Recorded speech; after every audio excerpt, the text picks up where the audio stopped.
이번에는 미증시에서 있었던 종목별 메가 이슈들 전해드리는 메가3 시간입니다. 먼저 핀비즈맵 확인해 보겠습니다. 금융, 에너지, 산업 등 섹터가 올랐고요. 커뮤니케이션 섹터가 소폭 하락을 했습니다. 빅테크주들의 흐름이 부진했죠. 애플과 테슬라는 소폭 상승을 했지만 구글, 메타, 아마존은 모두 1%가량 하락 마감을 했습니다.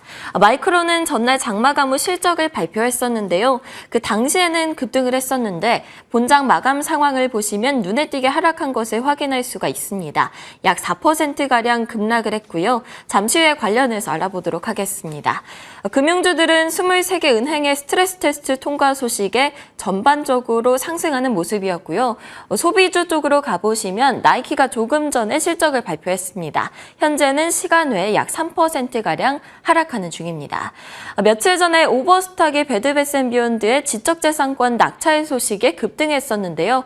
간밤에도 이 파산 위기의 기업이 흡수되는 게 확정이 나면서 20%가량 폭등을 했습니다. 웹사이트 이름도 오버스탁닷컴에서 베드베스앤비욘드로 변경하겠다고 전해지기도 했고요. 버진 갤럭틱은 목요일에 첫 번째 상업 비행을 성공했다는 소식이 전해졌는데요. 그럼에도 불구하고 주가는 하락세를 나타냈습니다. 그럼 오늘의 메가3 확인해 보도록 하겠습니다. 오늘의 메가3는 은행주 그리고 반도체, 마지막으로는 에너지 섹터에서 선택을 해왔습니다. 먼저 첫 번째 이슈 확인해 보겠습니다. 첫 번째 메가 이슈는 금융주에서 가져왔습니다. 연준이 23개 은행에 대해서 시행한 연간 스트레스 테스트 결과 모든 은행이 통과한 것으로 알려졌습니다. 스트레스 테스트는 재정 건전성 평가로 심각한 침체 상황을 견딜 수 있는가를 평가하는 것인데요. 견딜 수 있다는 결과가 나온 겁니다. 이번 조사는 지난 3월에 실리콘밸리 은행 등 중소은행들의 파산 이후 이뤄진 첫 테스트 결과죠. JP모건, 웰스파고 등 대형 은행들과 중견 은행들에만 국한됐던 테스트입니다.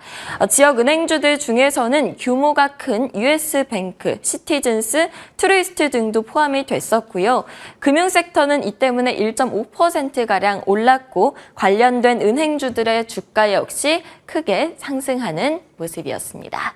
다음 메가 이슈도 확인해 보겠습니다. 다음 메가 이슈는 반도체 분야에서 꼽아봤는데요. 실적을 발표한 마이크론 이야기를 안 할 수가 없죠. 마이크론은 어제 장마감 후에 실적을 발표했었는데요. 월가의 예상치를 웃도는 실적 발표로 당시에는 급등세를 나타냈었습니다. 그동안 스마트폰, 개인용 PC 수요가 둔화가 되면서 반도체 주문이 지속해서 감소했었지만 최근 들어서 전자회사들이 재고를 소진하면서 다시 구매에 나서기 시작했다는 거죠. 이 때문에 시장은 메모리 반도체 업황이 바닥을 통과했다고 해석하면서 환호를 했었는데요. 그런데 간밤에 본장에서는 분위기가 달랐습니다. 약 4%가량 하락을 했죠. 이유를 살펴보니 요즘 반도체와 관련해서 미중 갈등이 심상치 않잖아요. 중국발 규제 우려가 최소 10%의 타격을 줄 것이다. 다음 분기에 순손실을 기록할 것이라는 분석에 4%가량 하락을 했습니다. 한편 어제 메가3 방송에서 미 행정부에서 대중 반도체 수출 제재를 검토 중이라는 소식을 전해드렸었는데요. 해당 소식에 엔비디아와 AMD가 하락을 했었죠. 이날장에서 엔비디아는 하락세를 지속을 했고요. AMD의 경우에는 소폭 상승하는 모습이었습니다. 마지막 메가 이슈로는 에너지 섹터에서의 옥시덴탈 소식 가져와 봤습니다. 워렌 버핏이 이끄는 버크셔 해서웨이가 사들이고 매도하는 주식들은 알려질 때마다 시장이 굉장히 떠들썩해지곤 하는데요. 이번에 버크셔의 선택은 옥시덴탈이었다고 합니다. 버크셔는 최근 며칠간 옥시덴탈 주식을 210만 주 정도 사들였는데요.